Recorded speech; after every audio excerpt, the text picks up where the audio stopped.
Bem-vindos a mais uma entrevista da disciplina de atuação do farmacêutico na indústria. Hoje sobre as áreas de pesquisa clínica e informações científicas. A Ludmila é analista pleno de pesquisa e a Fernanda é analista júnior de informações científicas. Bem-vindas e é um prazer tê-las aqui conosco. Obrigada, Bianca. Prazer é nosso, viu, estar aqui. Obrigada. Prazer também estar aqui com vocês. As duas foram alunas da Faculdade de Farmácia da UFRJ. Ludmila, você pode contar um pouco para a gente sobre a sua trajetória? Eu tive a oportunidade, então, de ingressar no estágio mercado de trabalho mesmo, que foi na Merck. E esse processo seletivo que eu digo que abriu todas as portas que eu poderia ter, porque na época que eu fiz o processo de seleção, você não escolhia a área, você apenas entrava no site, se candidatava e tinha o processo todo da entrevista. E quando eu passei no processo, a gestora da área veio conversar comigo, e foi aí que eu descobri que existia um departamento de relações médicas, que é chamado pelas indústrias os nomes são diferentes, né? Informações médicas, informações científicas, relações médicas, comunicação científica, enfim, mas todas são departamentos que respondem cientificamente às dúvidas dos médicos visitados pelos representantes da empresa. Então, essa foi a minha primeira experiência e eu fiquei assim fascinada, porque eu falava para o meu pai que meu pai sempre me incentivou a entrar na indústria. E eu falava para meu pai assim: pai, estão me pagando para eu estudar. Era isso que eu fazia. Eu estudava os artigos científicos para responder as dúvidas. E esse foi o estágio na Merck, e de emprego mesmo nessa área foi na farmoquímica. Entrei na farmoquímica como analista da documentação científica. A farmoquímica tinha esse nome na época. Era um departamento muito pequeno e era só eu na época, e a ideia era dar uma estruturada no departamento, que não tinha nenhuma estrutura, era só... Estava iniciando, digamos assim. E depois disso, depois que eu estruturei tudo, surgiu a oportunidade de ir para pesquisa. Foi aí que eu mudei de área e estou na pesquisa desde então. É uma outra área que eu também, né, não conhecia muito. E, oportunidade, vamos lá. Fui e me encantei e estou até hoje. Assim como a Lud, eu também fui aluna da Faculdade de Farmácia, fiz todos os estágios obrigatórios. Incrivelmente, eu gostei mais dos estágios obrigatórios do que eu imaginava. Particularmente, eu nunca imaginei ter muita relação com posto de saúde, não eram áreas que eu, enfim, eu cogitava quando eu era aluna. Mas eu gostei muito da atenção farmacêutica, gostei muito da parte de manipulação. Eu fiz bastante tempo também a iniciação científica no laboratório de análise de aroma, também da UFRJ, do CT. Mas eu acabei parando na indústria também, porque dentre as áreas de especialização era a que eu mais tinha intimidade. Eu acho que, como muitos alunos da matéria, eu não conhecia as áreas de atuação do farmacêutico na indústria, e eu meio que parei assim de paraquedas, e eu só fui conhecer realmente a área de informações científicas quando eu entrei. Eu entrei como estagiária em 2017 na farmoquímica, eu tô lá desde então. Eu entrei como 2017 a estagiária, 2018 eu fui efetivada como assistente, 2018, 2019, e aí, no início desse ano, eu virei analista júnior. Então, Ludmila e Fernanda, as duas entraram, né, na indústria através da área de informações médicas ou informações científicas, né? São ambos os nomes utilizados. Isso. E aí agora a Fernanda continua nessa área e a Ludmila vai ter aí uma experiência na área de pesquisa clínica, né? Também para contar um pouco para a gente. Eu não conhecia muito a área, mas eu me encantei também pela área, e uma das coisas que eu mais gostei que foi que, por ser uma área nova, a gente tinha a gente ainda tem, né, muita liberdade de criar. Eu acho que tem também uma relação com a nossa gestão interna da farmoquímica, mas eu imagino que seja uma tendência maior em áreas que não estão tão estruturadas. E tem isso, né, da gente estar lidando com conhecimento 24 horas por dia. Então, assim como o conhecimento é mútuo, ele é constante, a gente também tem que ser. Então, é um setor muito dinâmico. Eu sempre falo isso para os meus estagiários. E eu, particularmente, eu gosto muito. Assim. Foi uma área que eu me encantei completamente. Já mudou muito do tempo da Lud para hoje em dia. Já mudou muito, assim, do meu início. Desde que eu comecei como estagiária na farmoquímica, eu entrei, eram 2 pessoas. Hoje nós somos 4 pessoas no total. Eu, umas 3 estagiárias. O setor já tem hoje uma subdivisão. A gente tem um braço tanto para responder dúvida, e a gente está começando também a trabalhar numa base de dados internacional da empresa, o que também é super interessante. E aí nossa equipe acabou sendo redividida dentro dessas áreas. E acho que a gente tem desafios constantes aí para lidar, né? Apesar de ter sempre aquela rotina de trabalho.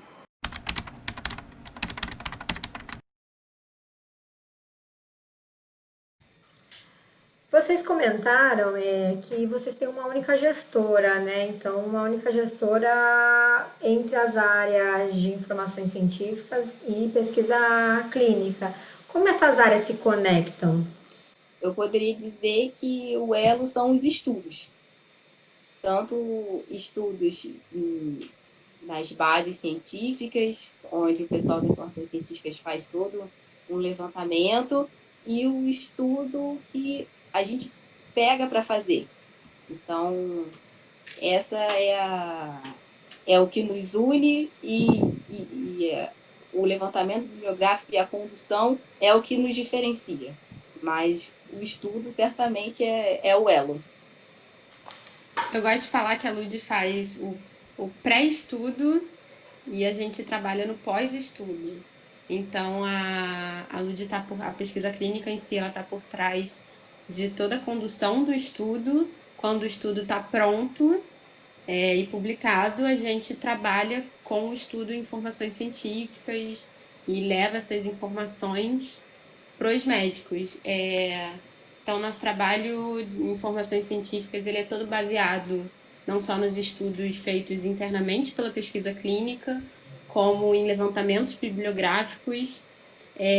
Todas as nossas respostas e tudo que a gente faz no setor, ele tem essa base científica em levantamento bibliográfico, perdão, tanto que informações científicas e informações médicas, independente do nome, é um setor que tem muita gente que vem da academia realmente mestrado, doutorado em outras empresas, porque ela é um setor que tem esse viés mais científico mesmo, né, do levantamento bibliográfico.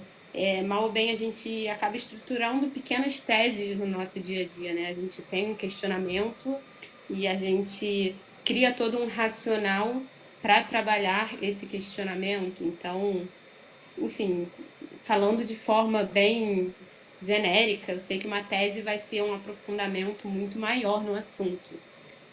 Hoje em dia, o setor também ele é responsável por todo o levantamento bibliográfico para racional médico, para submeter na Anvisa.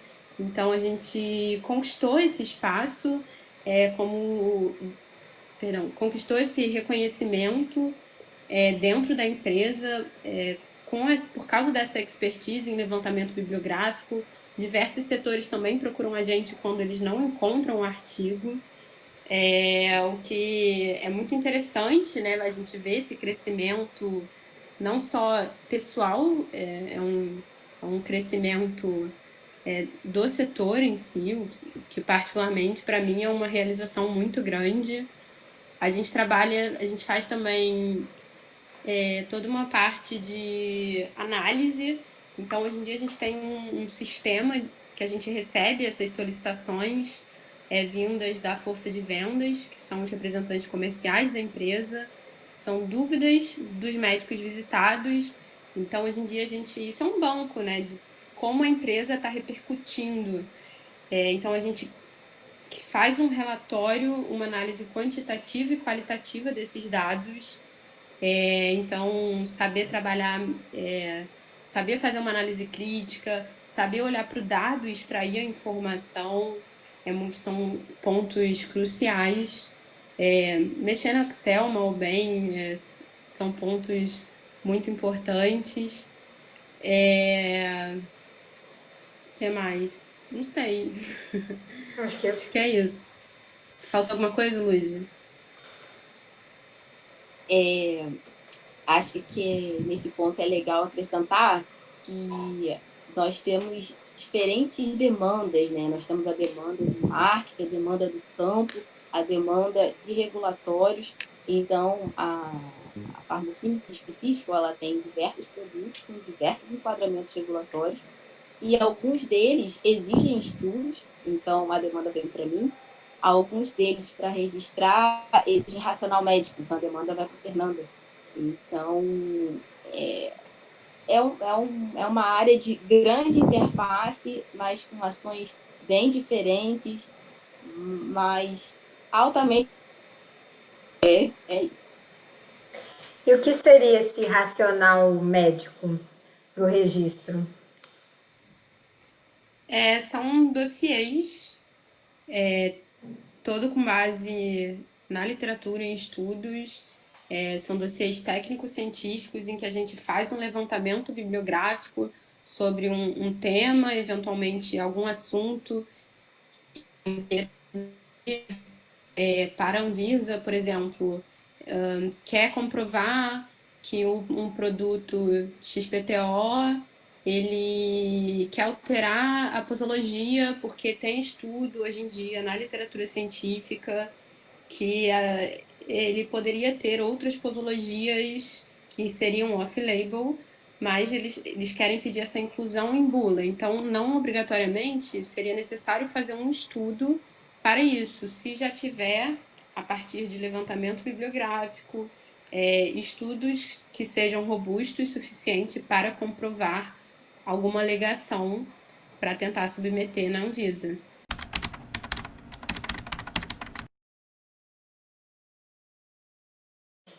Vocês já pontuaram algumas relações, por exemplo, com marketing, né? Os propagandistas, eles também trazem informações para a área de informação científica. É a área de informação científica aqui que cria o material dos propagandistas ou não? Na farmacêutica, não, mas tem outras indústrias que o setor de informações científicas, ele é, assim, o responsável por criar, validar os materiais eventualmente. Porque, em geral, esse setor ele é conhecido como o grande responsável pela parte científica dos produtos, né? Como se fosse uma biblioteca corporativa. Então, tem muito essa relação com literatura, quem vai deter esses artigos.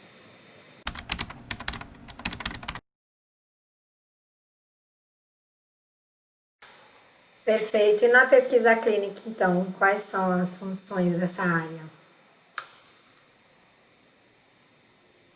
Então, a demanda chega para a gente quando precisa registrar um produto ou renovar o registro ou posicionar o produto frente ao marketing. Quando não existe essa robustez na literatura científica, há a demanda dos estudos clínicos. Então, aí vem para mim. E a indústria em si, eu falo que a gente fala em condução de estudos, mas a indústria em si não faz o estudo. Por questões de conflito de interesse, a gente precisa terceirizar. Então, a indústria, ela atua como o patrocinador do estudo, mas a gente precisa contratar centros de pesquisa, e esses centros é que conduzem os estudos.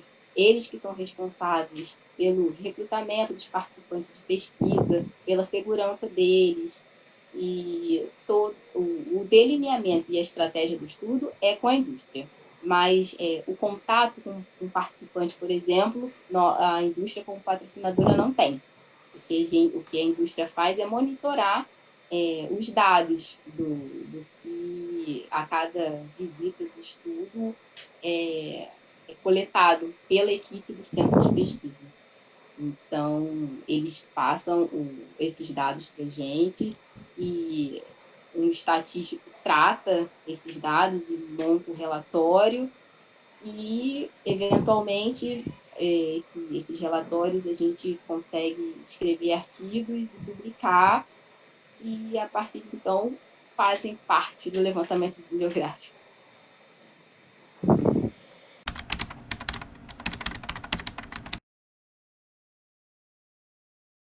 Ludmila, você teria um exemplo aí, um case de um estudo que vocês conduziram? As demandas dos estudos ou vêm por necessidades regulatórias ou vêm por posicionamentos que o marketing quer que o produto siga.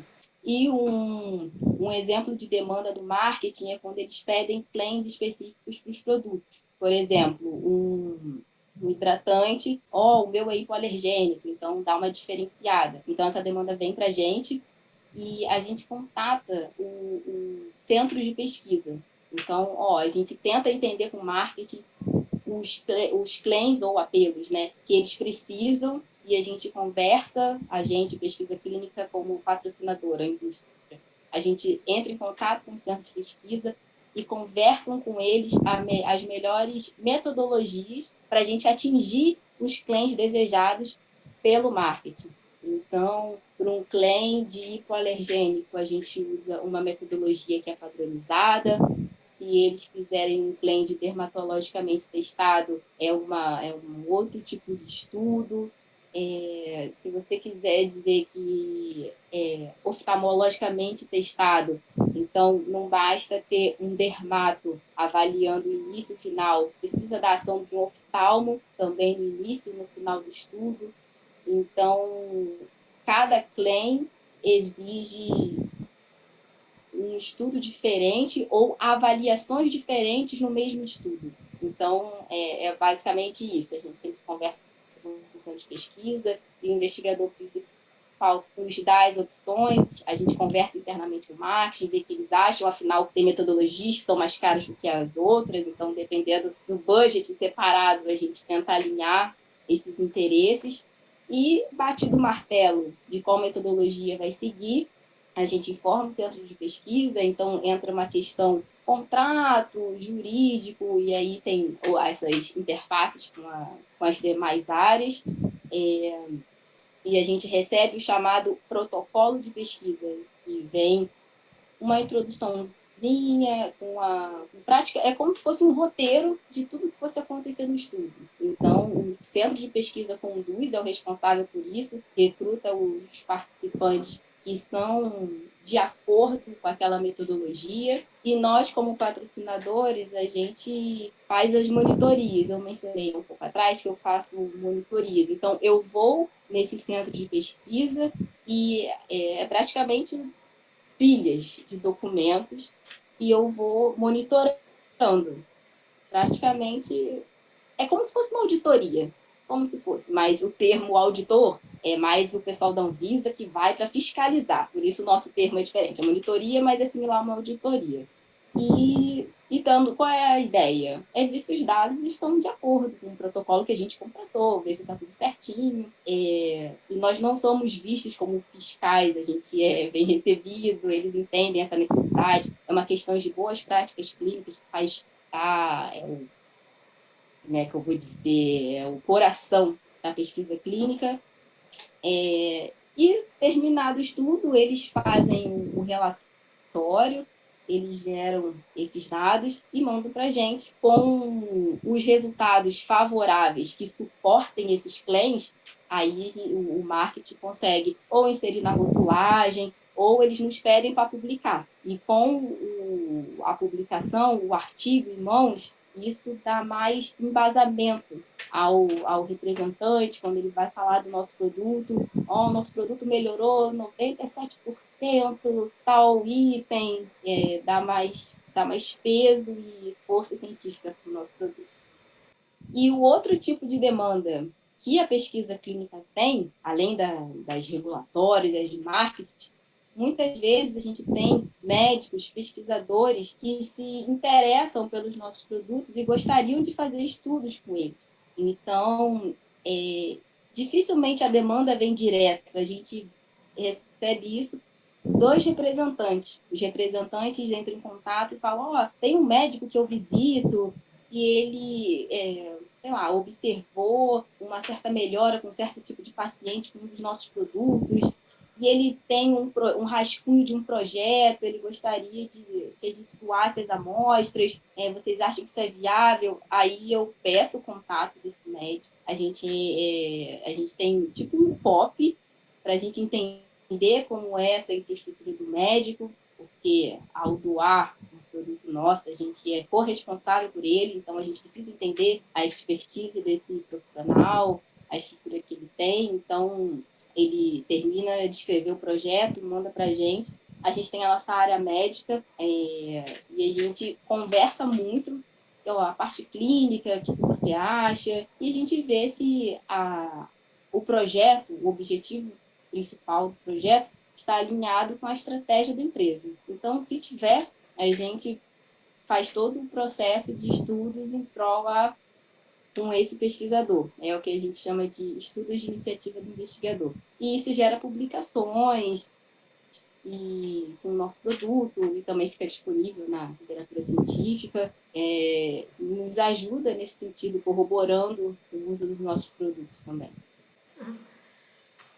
Muito bom. Então, vocês têm 3 demandas, né? O marketing, a regulatória e a iniciativa do investigador, seria isso? Exatamente. A iniciativa do investigador, a gente diz que é um braço do marketing, mas com estruturas diferentes. Perfeito. Então, eu agradeço e parabenizo pela trajetória de vocês. Obrigada por dividir com a gente essa trajetória.